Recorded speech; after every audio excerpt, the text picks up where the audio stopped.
Fala galera, tudo bem com vocês? Sejam muito bem-vindos a mais uma aula da Maratona da Aprovação em São Paulo da Medway e hoje o assunto é USP Ribeirão Preto. Para você que esteve com a gente lá no Você na USP Ribeirão Preto no final de semana, fiquem tranquilos, podem pular essa aula porque tem muita coisa parecida, afinal de contas é a mesma instituição, tá certo? Para quem não me conhece, sou professor de preventiva aqui na Medway, me chamo John. Sou formado em Clínica Médica lá no Unicamp, não preventiva, Clínica Médica, mas desde 2019 dou aula aqui na preventiva da Medway, desde quando tudo era mato. Se quiserem aqui trocar ideias sobre dificuldade de preventiva, entrevista, mentoria, cara, manda lá uma mensagem no @John da Medway, segue lá, divulga. Estou fazendo lives de entrevista, fiz ontem aí uma live de pediatria, estilo USP São Paulo, com a mesma pergunta, com as mesmas perguntas que o Dan Zaidan fez na entrevista dele, e lá a gente debate com os alunos também o que foi apropriado, o que dá para desenvolver. Então segue lá que tem muita coisa bacana, além de atualidade de preventiva também, beleza? Pessoal, indo direto ao ponto, como que é a preventiva numa análise geral na USP Ribeirão Preto? Ela é uma prova de raciocínio clínico. E o que isso significa? Significa que eles vão dar um contexto no enunciado, no qual vão ter assertivas que te defendem uma hipótese e tem momentos ali nesse contexto que vão refutar essa hipótese para no final você fazer um balanço e chegar na resposta mais adequada. Isso acontece através de um modelo hipotético dedutivo, ou seja, levantando hipótese e deduzindo aonde que está mais próximo, para que a gente encontre a melhor resposta possível, a mais provável.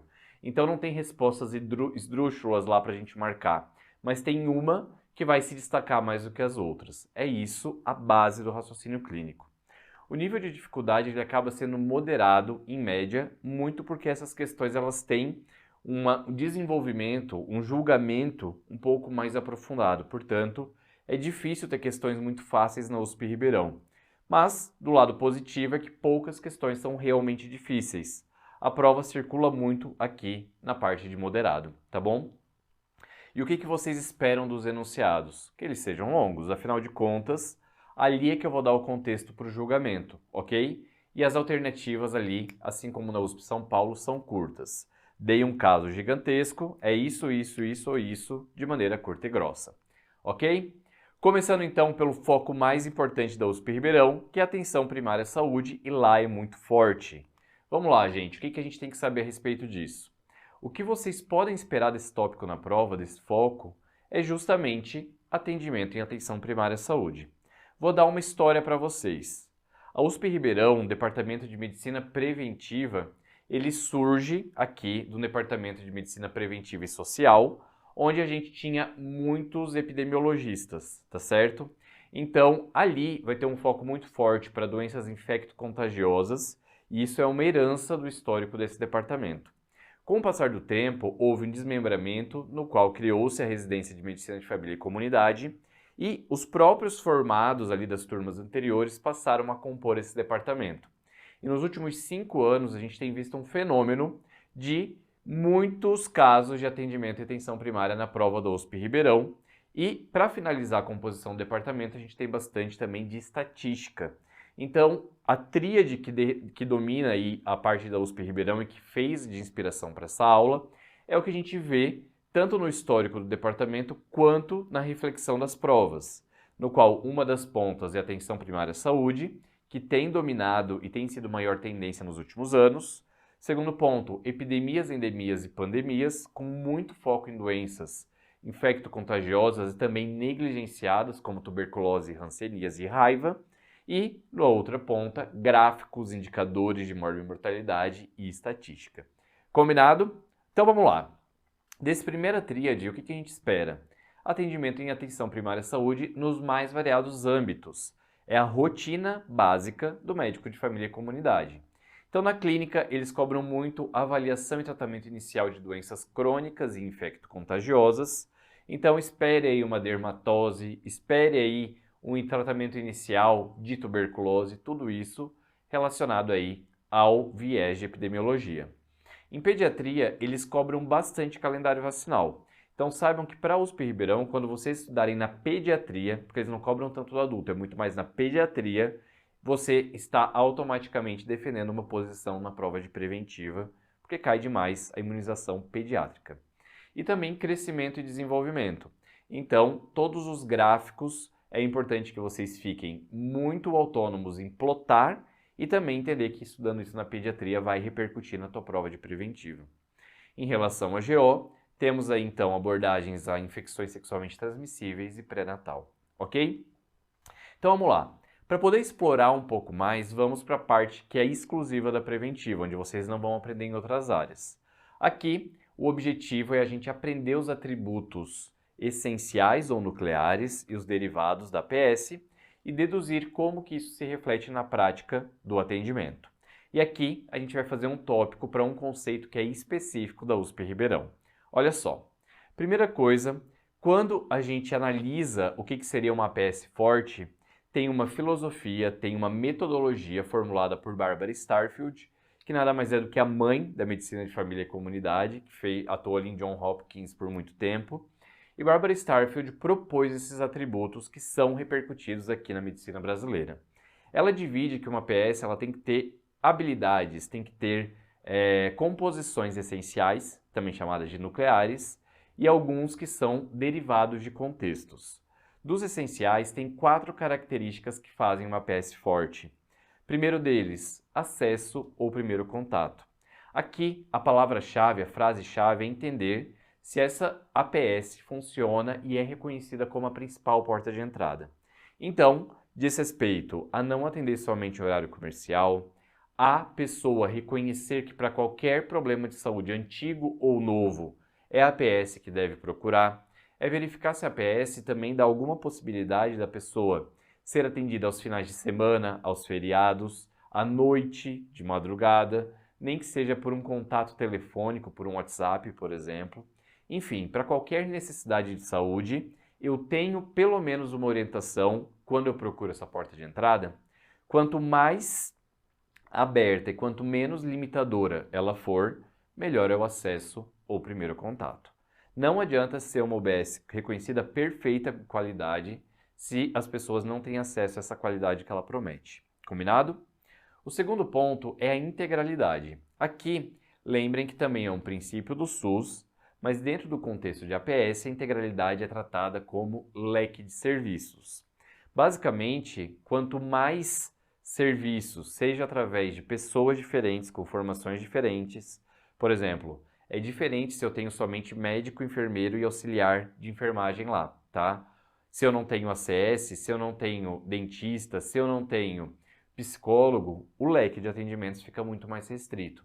Então, quanto mais pessoas com formações diferentes ou apoio matricial mais próximo, maior é o leque de serviços e resolução que eu consigo fazer. Da mesma forma, eu preciso de materiais, realizar pequenos procedimentos, para que eu não tenha que encaminhar para outros níveis de atenção e eu consiga resolver ali dentro da UBS o que ela deve fazer, tá bom? Então, falou integralidade, provavelmente vai falar sobre cobertura de Papa Nicolau, atendimento pré-natal, serviço de odontologia e por aí vai. São serviços, ok? Então, sou uma porta de entrada e entrego uma boa variedade de serviços. A outra análise que a gente deve fazer é a respeito de longitudinalidade. Isso basicamente reflete em vínculo, então sempre que for alguma questão que fale que perde o vínculo ou não conseguiu um retorno, é sinal que a longitudinalidade está sendo ofendida nesse caso, tá bom? Galera, aqui a palavra-chave é ter atendimento, frase-chave, atendimento continuado ao longo do tempo. O que é um atendimento continuado? Fui lá, quebrei meu braço. O atendimento continuado é o conjunto de consultas, procedimentos e cirurgias que eu vou realizar até resolver o problema do meu braço. É continuado para uma demanda específica. O que a gente vê na longitudinalidade é que a gente passa ao longo da vida, com esse vínculo, por vários atendimentos e resoluções de casos pontuais. Então eu preciso de vários blocos de atendimento continuado ao longo do tempo para eu considerar longitudinalidade, ok? E por fim, a APS ela deve ter uma função de coordenadora de cuidado, sendo ela a principal porta de entrada, a mais próxima da casa do paciente e um ponto de conexão com toda a rede de atenção, ela também recebe o papel de ser coordenadora do cuidado deste paciente, dessa família, dessa comunidade. Ela faz isso através de um bom registro de prontuário, e um bom registro de prontuário indica que tem todas as informações de maneira organizada temporalmente, longitudinalmente, para qualquer tipo de resgate dessa informação quando vai ser atendido em algum outro ponto. Por isso, ela também é responsável por fazer a referência, o encaminhamento para qualquer ponto da rede de atenção, secundário, terciário, enfim. E nessa referência é importante que ela leve para o atendimento especializado as informações muito qualificadas do registro que ela já fazia continuamente. E para colocar no seu registro também e coordenar o cuidado, ela deve receber as informações ou ir atrás das informações da contrarreferência, que é basicamente o que outros pontos de atendimento na rede fizeram em relação a esse paciente que foi encaminhado, para que eu traga tudo para dentro de um único registro. Legal? Então são esses 4 atributos essenciais. E a partir deles, a gente consegue obter os derivados. Os derivados, eles são contextuais, tá bom, gente? E aqui eu tenho um contexto familiar, comunitário e cultural. Pensando na orientação familiar, que é o primeiro deles que a gente vai explorar, é verificar se a APS olha para o indivíduo somente do modelo biomédico, pensando em saúde e doença individual, ou se ela olha para outras camadas dessa casca de cebola que interferem na saúde de uma pessoa. Nesse caso, quando a gente analisa o contexto familiar, a gente analisa o contexto próximo e pergunta para esse paciente, viu? Em algum momento, o médico de família perguntou sobre história de doença na sua família? Convidou algum familiar seu para participar aí do seu processo de cuidado? A tua família se sente confortável de participar em uma consulta caso você queira? Ou então, você já foi convidado a fazer algum instrumento de abordagem familiar, um genograma, um ecomapa, um FIRO, beleza? Tudo isso a gente avalia no contexto familiar, orientação familiar. A orientação comunitária é a mesma coisa, só que agora olhando para outro prisma. Eu vejo o contexto amplo através de entendimento de como que é essa comunidade. Então, eu estimulo a participação comunitária dentro do processo de decisão em saúde. Eu preciso conhecer os indicadores de morbimortalidade que mais afetam essa população, que são os indicadores epidemiológicos. Vejo as situações sociais e a infraestrutura que eu tenho para potencializar o processo de cuidado ou reconhecer que qualquer situação social ou infraestrutura ausente pode aí ofender o meu processo de cuidado. Combinado? Aqui é o entendimento da comunidade.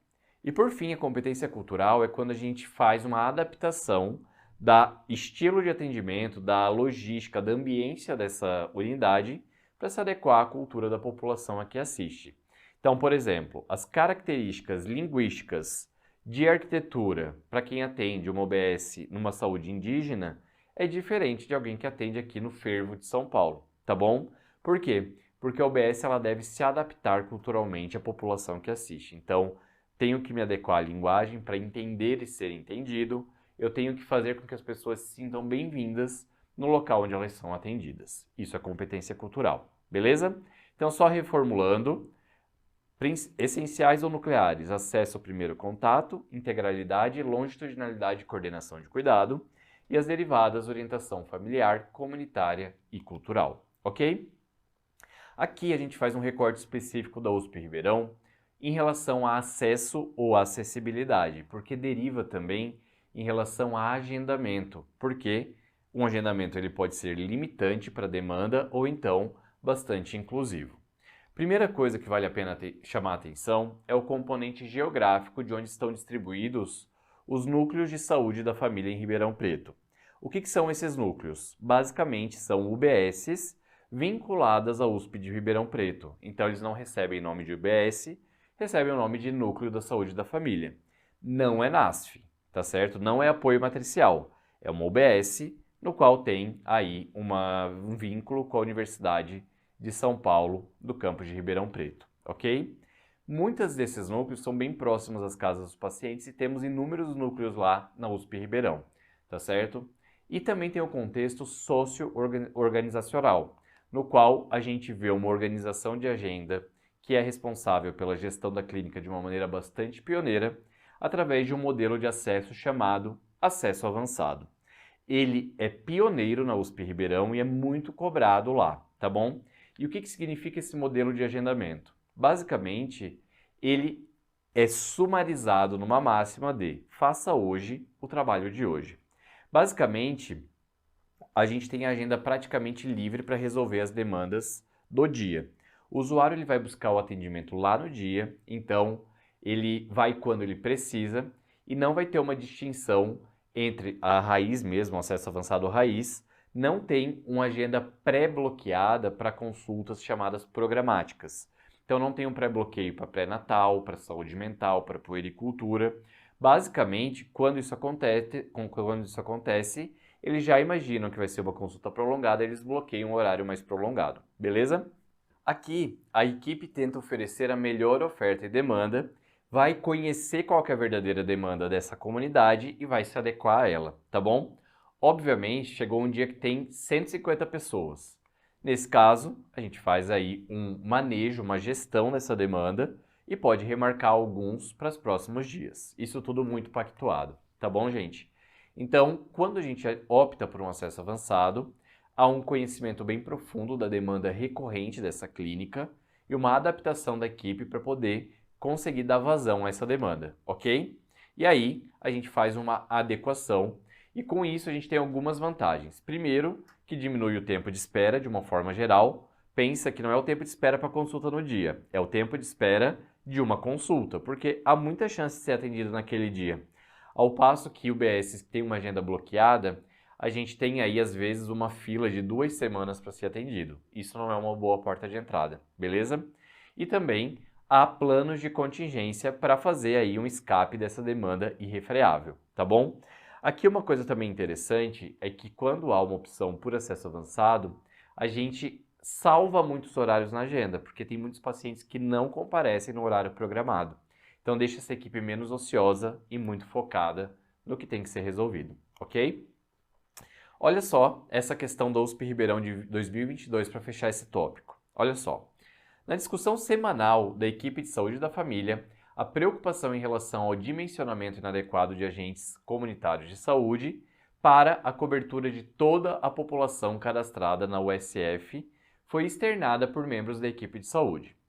O número ideal de acesso previsto para a USF, de acordo com a Política Nacional de Atenção Básica, era de 6 e naquele momento a equipe contava com apenas 3. Essa situação vivenciada pela equipe prejudica principalmente o atributo da atenção chamada, olha só, primeira coisa, nem colocaram integralidade aqui porque poderia ser uma das opções. Quando sai integralidade, tem uma coisa que o ACS vai ali fazer que é conhecer essa população, tá certo? Conhecer essa população, fazer um adequado registro para dentro do prontuário, dentro da base de dados aqui do sistema da UBS, e com isso eu facilito acesso ao primeiro contato, tá certo? A longitudinalidade, gente, aqui deu um negócio bem transversal, bem pontual. Está faltando ACS aqui. Não está dizendo em nenhum momento em relação à construção de vínculo, muito obviamente, nem de atendimento continuado ao longo do tempo. Em relação à coordenação de cuidado, também não pautou sobre registros ou referência e contra-referência, é uma coisa muito mais local aqui, e participação comunitária não teve nenhum estímulo ou nenhuma dica de que era para isso. Portanto, analisando todo o contexto, o que está faltando é chegar equipe, chegar acesso a esse primeiro contato, ok? Então, essa é a nossa resposta da USP Ribeirão de 2022. Se tivesse integralidade aqui, seria um pouco mais difícil de conseguir defender qual que seria ou não, e aí você ia ver. O ACS não está chegando ou eles estão pautando aí o contexto mais para falta de um serviço, ok?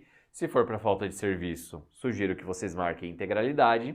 Se for que o ACS não está chegando, como ficou muito claro nesse enunciado, vai para acesso ao primeiro contato, ok? Show de bola? Vamos para a nossa segunda parte do triângulo da USP Ribeirão, epidemias, endemias e pandemias. Aqui, galera, o que vocês podem esperar anualmente uma questão? Infecção latente por tuberculose ou tuberculose. Valorizam muito, porque tem ambulatórios específicos tanto de tuberculose quanto hanseníase lá, ok? Além disso, eles adoram profilaxias de raiva e tétano. Então, mordedura por cão, acidente com morcego são coisas que já pintaram 2 vezes na prova prática nos últimos 6 anos, tá?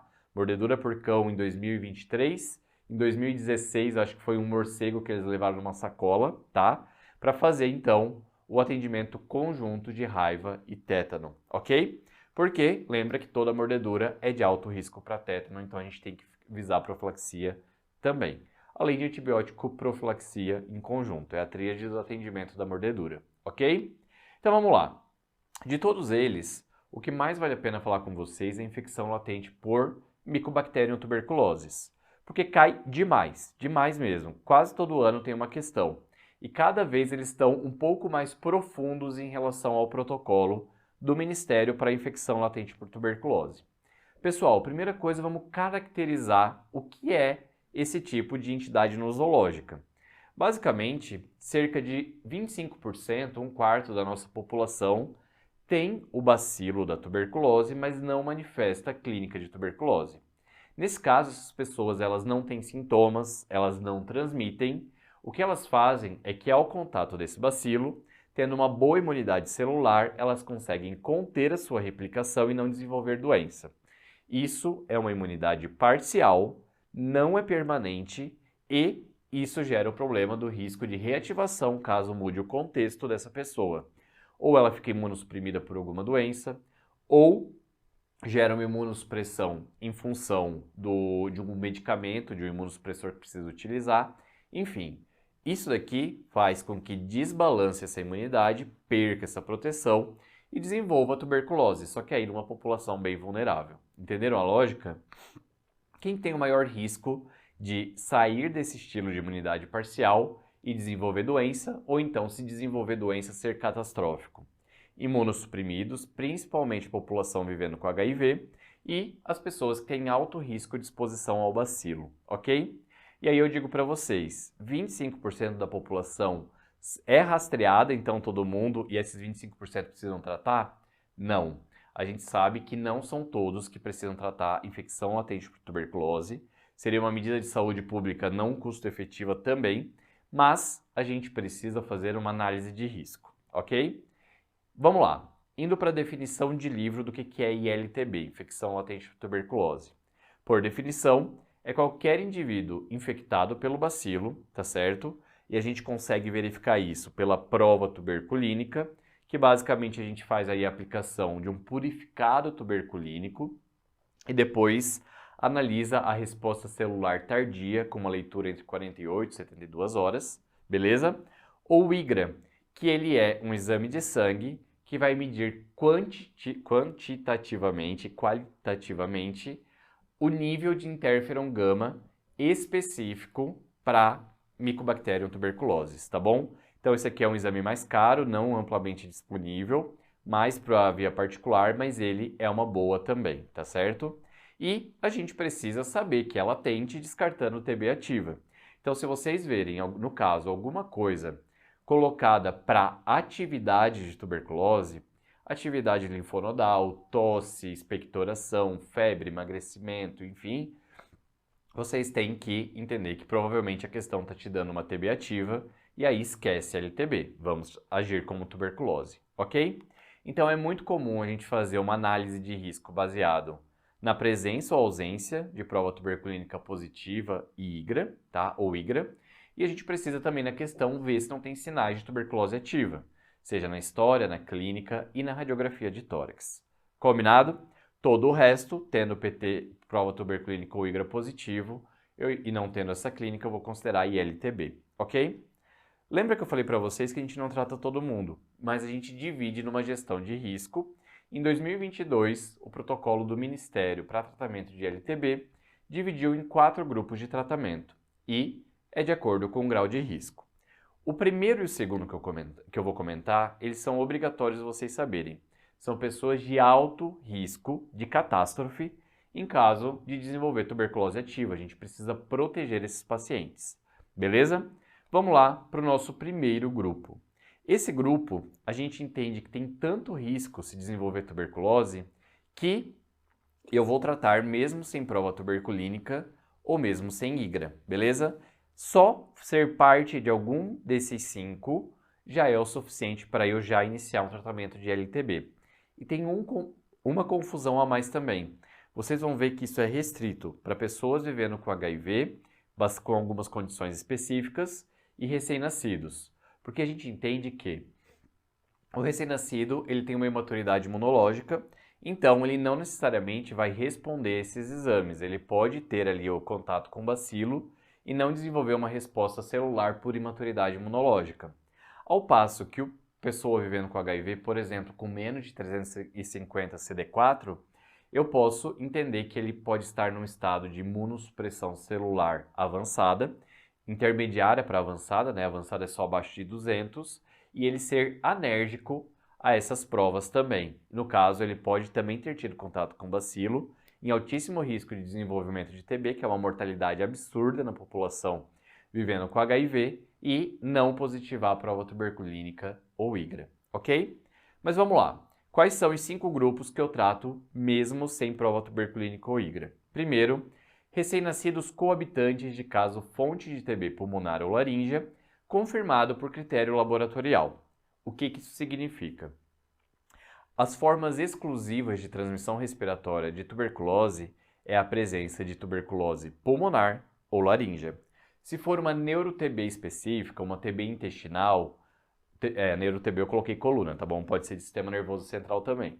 Mas se for algo extralaríngeo ou pulmonar e que não tem evidências de acometimento pulmonar ou laríngeo, eu considero que é não transmissor, tá bom? É só para deixar claro aqui. Mas todo recém-nascido que é coabitante de um caso fonte, a gente inicia aí um tratamento para ILTB e aí depois a gente verifica a prova tuberculínica para descontinuar ou amplificar esse tratamento. Isso aqui está no protocolo da pediatria, vocês já devem ter visto lá. Só é reforçado aqui no protocolo. Aqui, pessoas vivendo com HIV que sejam contatos de TB pulmonar ou laríngea com confirmação laboratorial, ou seja, vai tratar, porque a gente entende que para ser considerado contato precisa de centenas de horas, dezenas a centenas de horas de contato. Então é altissimamente provável que ela tenha tido contato com o Mycobacterium. Então a gente vai ali tratar a forma latente.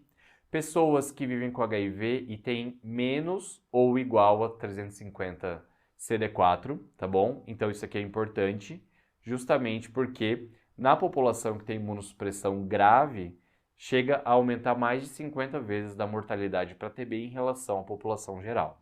É altissimamente vulnerável, tá? Depois, pessoas que vivem com HIV e que têm um registro nos segmentos ambulatoriais de uma prova tuberculínica maior ou igual a 5 ou um IGRA positivo. Tem que tratar também. E por fim, e que não fizeram aí um tratamento para TB anteriormente.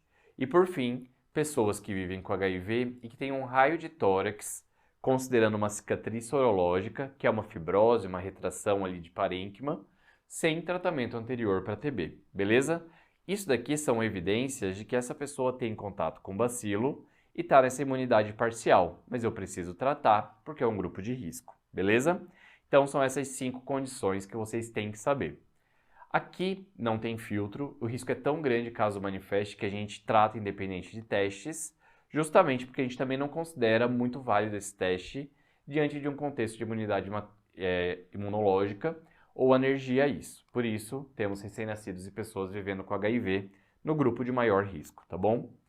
Agora, vamos para o segundo maior risco. Aqui, o meu corte é baixo, tá?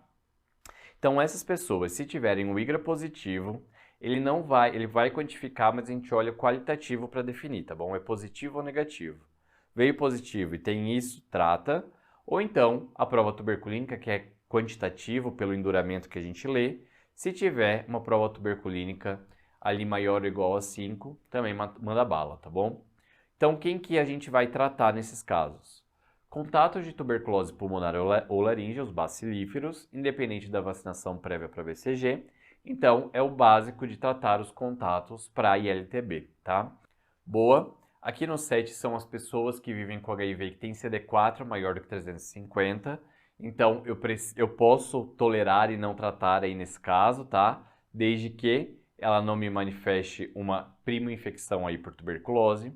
Depois, alterações radiológicas fibróticas sugestivas de sequela para TB, para a população em geral. Então, eu tenho a prova tuberculínica mais um achado radiológico, trata essa pessoa aí também. Aqui é super importante, tem caído muito, galera. Pessoas que usam corticosteroides na dose acima de 15 mg de prednisona, se for outro, converte para ver, por mais de um mês, o uso de TNF-alfa, que é um outro imunossupressor, um imunobiológico, também devem ter aqui, antes do início do tratamento, a prova tuberculínica considerada e tratar preferencialmente, antes de tratar com esses agentes, a infecção latente por tuberculose. E por fim, a gente traz uma outra comunidade de pessoas que estão em pré-transplante em terapia imunossupressora, beleza? Essas daqui, então, a gente traz aí para um grau 2 de risco, ok?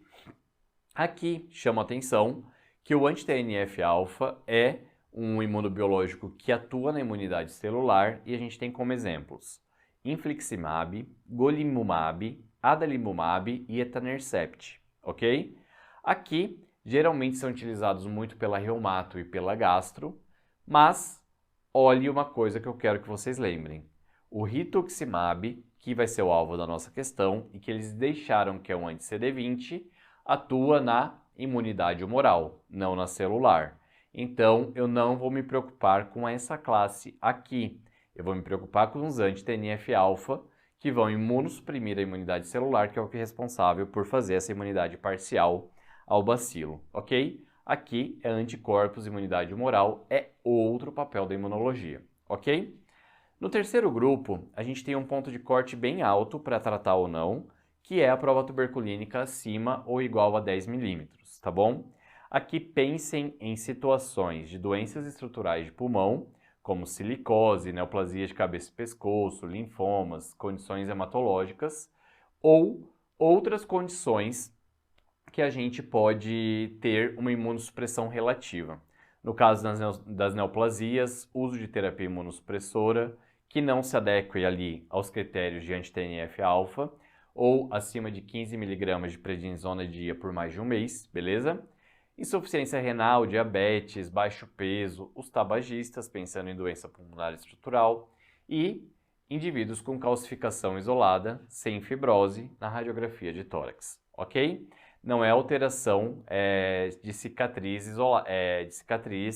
que é aquela retraída com fibrose, é simplesmente uma calcificação isolada na radiografia, beleza? Granuloma. Pessoal, então aqui entram pessoas com doenças pulmonares estruturais e condições de imunossupressão relativa, seja por alguma doença ou condição clínica, ou por alguma terapêutica que não se encaixe naquele grupo 2. E por fim, a gente tem aí a menor análise de risco, que são os tratados caso haja conversão tuberculínica. Ou seja, a gente deve ter numa segunda prova tuberculínica o incremento de pelo menos 10 milímetros em relação à primeira. Com isso, eu quero que vocês lembrem que para esse último contexto, essa pessoa já tem uma prova tuberculínica de base, beleza? E eu vou fazer uma comparação para saber se esse contato atual foi sugestivo aí de estímulo ou não para tuberculose, ok? Então aqui tem os indivíduos que tinham uma prova tuberculínica prévia, por exemplo, de 0, aí tiveram um novo contato com um paciente com tuberculose pulmonar ou laríngea, e aí a gente viu que aumentou 10 milímetros em relação àquela que era de 0, deu 12 milímetros. Tem que tratar, beleza? Lembrando que, sendo um indivíduo adulto em contato com tuberculose pulmonar ou laríngea, também entraria no grau 2 aí de tratamento, tá bom? Aqui a gente tem também os profissionais de saúde e trabalhadores de instituição de longa permanência, que são mais expostos frequentemente ao bacilo, também para terem suas provas tuberculínicas de base, para quando houver um contato, a gente poder ver se teve um aumento de 10 milímetros em relação a essa base, e aí indicar o tratamento para ILTB, ok? Falando de tratamento, quais são as opções que a gente pode fazer para isso? Basicamente, houve um momento que a gente só tinha 3. Ou era a isoniazida, preferencialmente, que poderia ser um esquema de 6 meses ou 180 doses, ou 9 meses ou 210 doses, já vou falar a diferença dos dois, ou rifampicina como esquema alternativo, tá bom? Que aí a gente fazia um esquema de 4 meses. Recentemente, a Conitec introduziu a combinação de rifampicina com isoniazida. Essa terapia dupla, ela tem uma vantagem de comodidade posológica, porque olha o número de doses aqui, olha aqui. Aqui é diário, aqui é semanal. Então, por 3 meses, tomando um esquema desse por semana, eu consigo considerar tratado com alta eficácia infecção latente por tuberculose. O racional da escolha sempre pauta em algum esquema com isoniazida, tá bom? O padrão é 6 meses, mas saibam que o de 9 meses é para aumento de eficácia, tá bom? O aumento marginal aí de eficácia, os dois são bem eficazes, mas aqui tem um ganho marginal.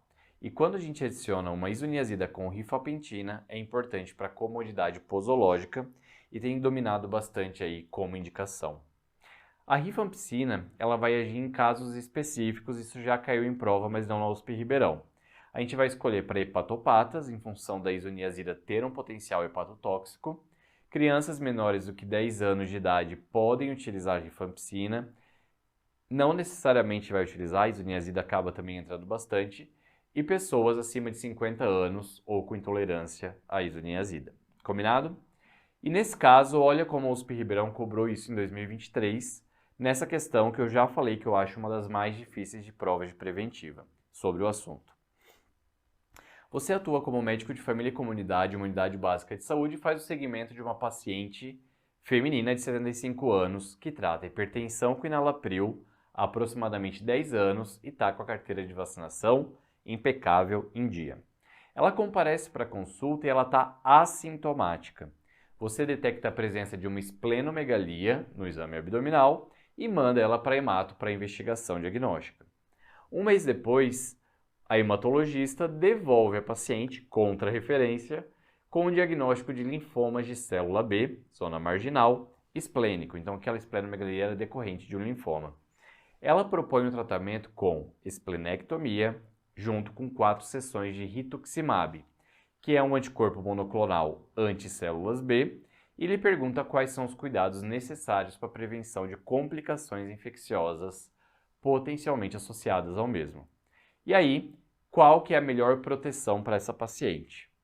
Eu vou realizar teste tuberculínico e indicar rifampicina com isoniazida se o resultado vier maior ou igual a 5 milímetros, ou eu vou fazer vacina para pneumococo, meningococo e hemófilos tipo B, que são a tríade dos germes encapsulados, que tirando o baço, ela ficaria sem essa proteção natural a germes encapsulados, no mínimo 4 semanas após a cirurgia de esplenectomia. Ou então, eu vou realizar o teste tuberculínico e indicar rifampicina com isoniazida se o resultado do teste for maior ou igual a 10 milímetros, colocando aí no grau 3 aqui da classificação de risco que eu trouxe para vocês. E por fim, deu a opção de a gente vacinar contra pneumococo, meningo e hemófilos tipo B, no mínimo 2 semanas antes da cirurgia. Qual é o racional dessa questão? Olhando o rituximab, ele é um anti-TNF-alfa ou não? E aqui a questão deu pra gente que ele é um anti-CD20. A classe dele é na imunidade humoral e não na imunidade celular. Ele não é um anti-TNF-alfa, não é um infliximab, um golimumab, um adalimumab, um etanercept. E, portanto, eu não faço uma pesquisa antes de iniciar o anti-CD20, o rituximab, para infecção latente por tuberculose. Não entra como um risco nesse momento com esse medicamento, ok? No caso, o risco dessa paciente é que ela vai ficar sem o baço e ela vai perder uma proteção contra germes encapsulados, pneumococo, meningococo e hemófilos influenza do tipo B. E o ideal é que a gente faça essas vacinas em conjunto, no mínimo 2 semanas antes da cirurgia, enquanto ela ainda tem o baço, enquanto ela ainda consegue desenvolver uma imunidade apropriada para esses agentes, beleza? E não após, como estava na alternativa B, beleza? Isso daqui, galera, quem viu o filme Triângulo da Tristeza, tá?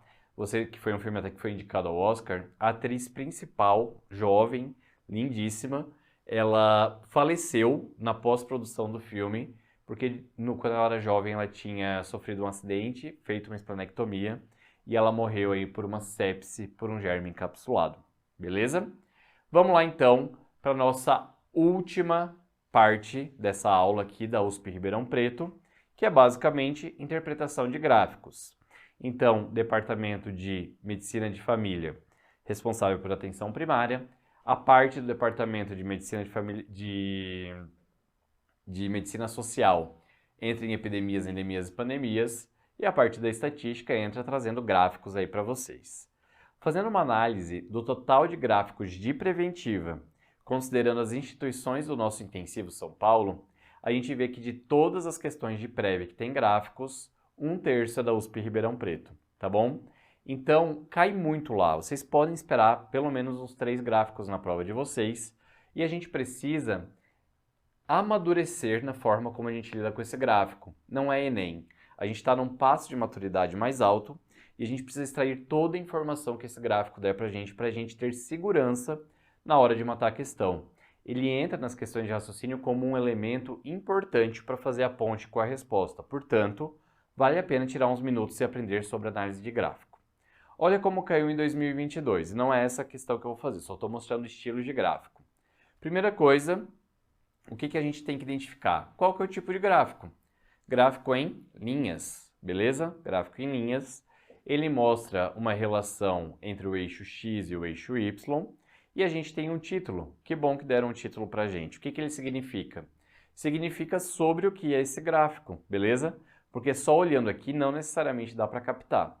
Nesse caso, mudanças de temperatura na superfície da Terra numa série histórica de 1850 a 2017, ok? Aqui a gente vê o que é o eixo X, são os anos passando, e o eixo Y é a diferença de temperatura entre 61 e 1990, é a média de diferença em graus Celsius. E aqui a gente nota que com o passar dos anos, essa diferença entre esses dois tempos tem aumentado bastante nessa série, principalmente aqui de 60 para frente, tá bom? Ou seja, era algo mais ou menos estável antes e que depois começou aí a ter uma inflexão alta. E o que significa isso? O que tem esse escritório Hadley de centro de clima aqui? O que tem esse centro de pesquisa aqui de informações sobre o ambiente? Ou então esse centro de estudos espaciais? São 3 órgãos que medem a mesma variável que a gente está analisando e os 3 eles corroboram dizendo, nós 3 medimos nas nossas áreas, nos nossos centros de pesquisa e realmente isso aqui está acontecendo. Beleza? E aí, era para entender o impacto do aquecimento global dentro da saúde e o quanto que isso tem virado urgente para ser discutido. Beleza? USP 2022. Aqui nesse caso, galera, é importante que vocês comecem analisando o eixo X e eixo Y. Vejam as linhas para entender a tendência central. Então, era uma tendência que estava aqui estável até os anos 60, mas temos um ponto de inflexão a partir dos anos 60 em diante, tá bom? Que são basicamente as variações, as mudanças de comportamento dessa linha. Quando tem mais do que uma linha, a gente tem que ver essa relação também, se é direta ou inversamente proporcional entre elas, mas aqui eu consigo ver entre as duas variáveis que eu estou analisando que com o passar do tempo eu tenho um aumento diretamente proporcional dessa diferença de temperatura na superfície terrestre. Legal? Basicamente, extraindo isso, você conseguia matar que essa questão era muito sobre aquecimento global com segurança. Esse segundo gráfico caiu na USP Ribeirão de 2020 e ele é um chamado gráfico de colunas ou barras, tá bom? Basicamente aqui a gente tem um conjunto de colunas para 3 cenários diferentes, identificados por A, B e C. E aqui eu tenho números numa escala linear, aumentando de 5 em 5. Olhando o que eles nos deram aqui e que tinha no contexto, isso daqui era o percentual da aplicação do Estado de arrecadação de impostos em saúde e aqui em vermelho a aplicação do município. E a gente tinha que ver se esse conjunto estava aplicando o adequado de acordo com a Lei Complementar 141 de 2012, que definiu o repasse mínimo de Estado, município e país para da arrecadação dos seus impostos para a saúde, beleza? Resgatando isso, olhando para Estado e município, a gente vê que essa lei, que não era dada, não tinha nada falando sobre isso, vocês tinham que fazer essa ponte e saber, essa lei determina que 12% dos impostos recolhidos pelo Estado devem ser reaplicados em saúde e 15% dos impostos arrecadados em municípios devem ser alocados em saúde. Portanto, eu sei que nos municípios aqui, todos eles aplicaram o ideal, acima de 15%, em vermelho aqui, beleza?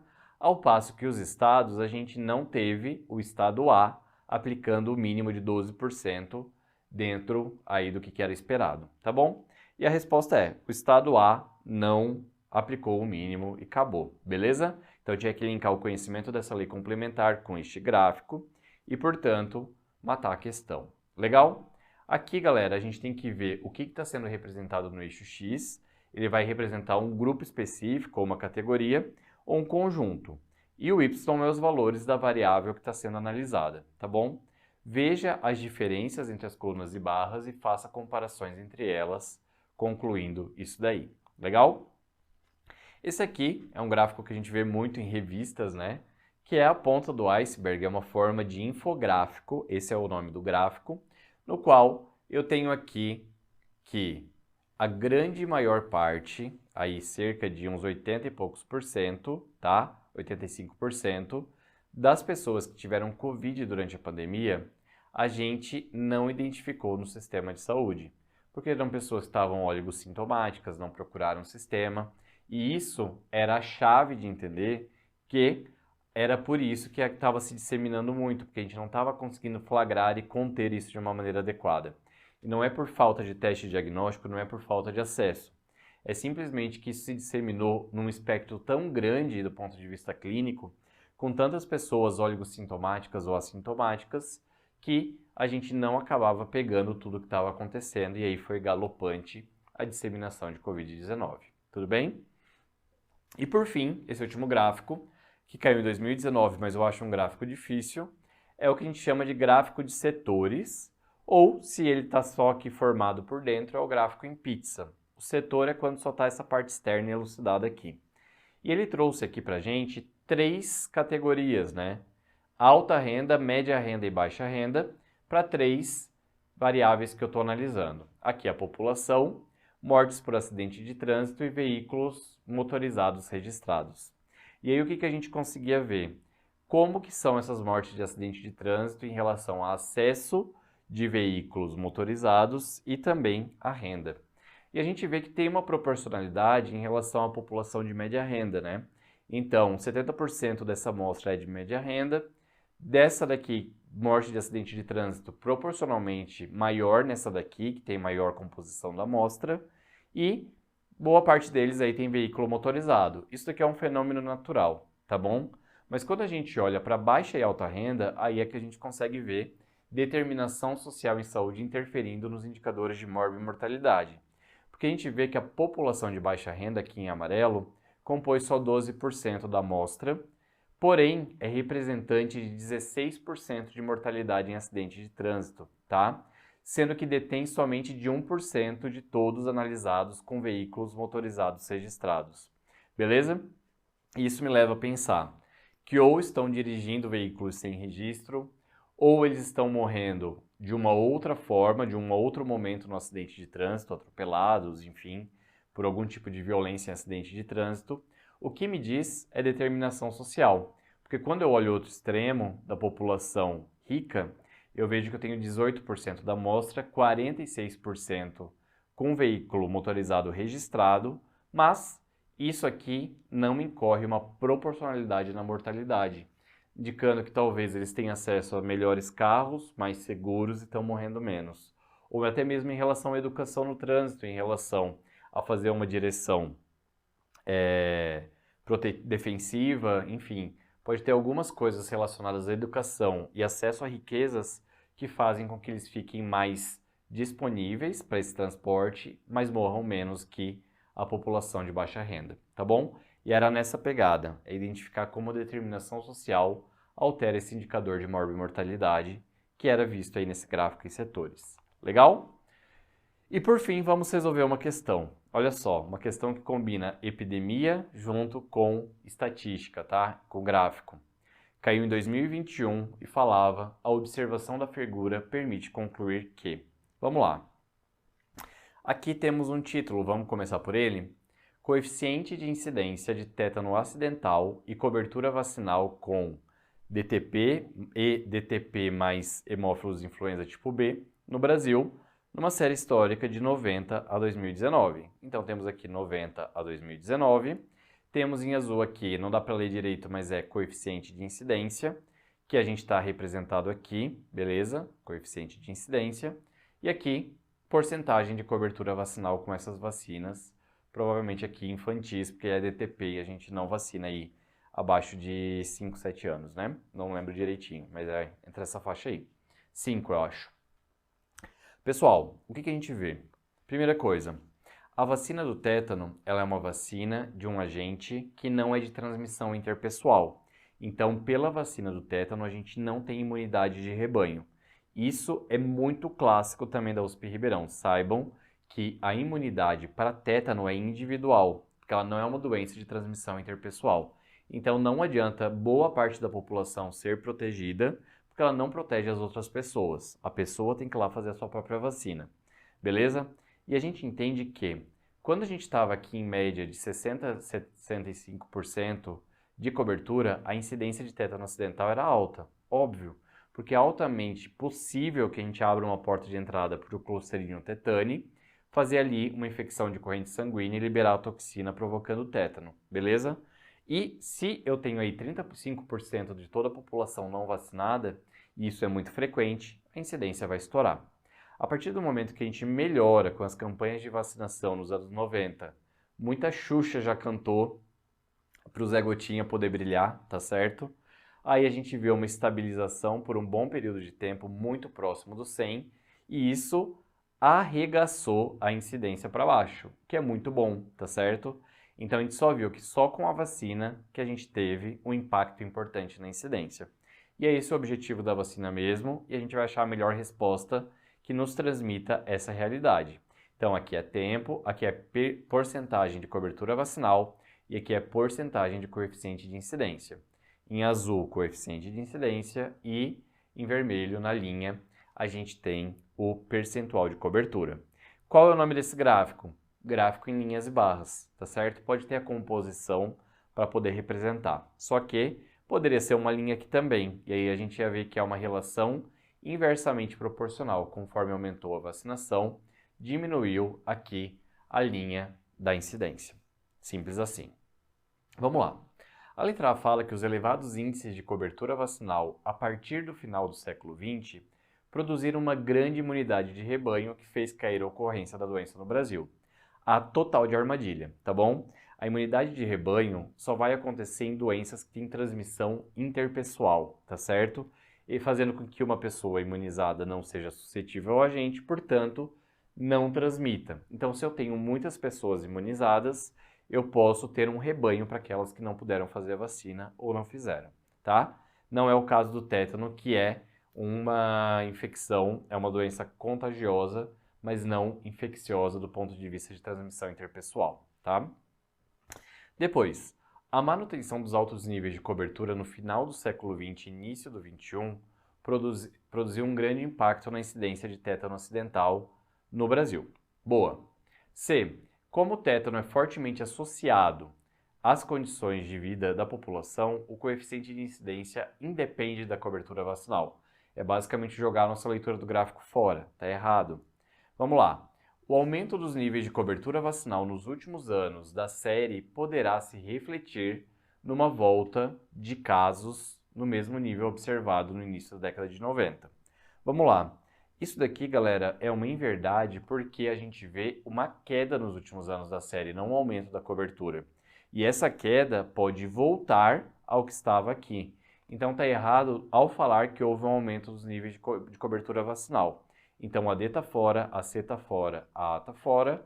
Surpreendentemente, a B é o nosso gabarito oficial. Combinado? Galera, é isso. Espero que tenham curtido. USP Ribeirão é sensacional. Quero agradecer a galera que teve no Você na USP Ribeirão. Energia foi surreal ter vocês lá. E deixa aqui nos comentários aonde que vocês querem que a gente faça um evento presencial extremamente focado para a instituição. Quer que a gente vá para Campinas fazer o Unicamp, Botucatu fazer o Unesp? A gente está à disposição de vocês, mas Se tiver aí o maior número de comentários, eu vou pessoalmente apelar aí com o nosso marketing para que a gente possa estar aí junto com vocês. Combinado? É isso, vamos junto. Sigam lá no John da Medway. Qualquer dúvida, qualquer sugestão, manda lá.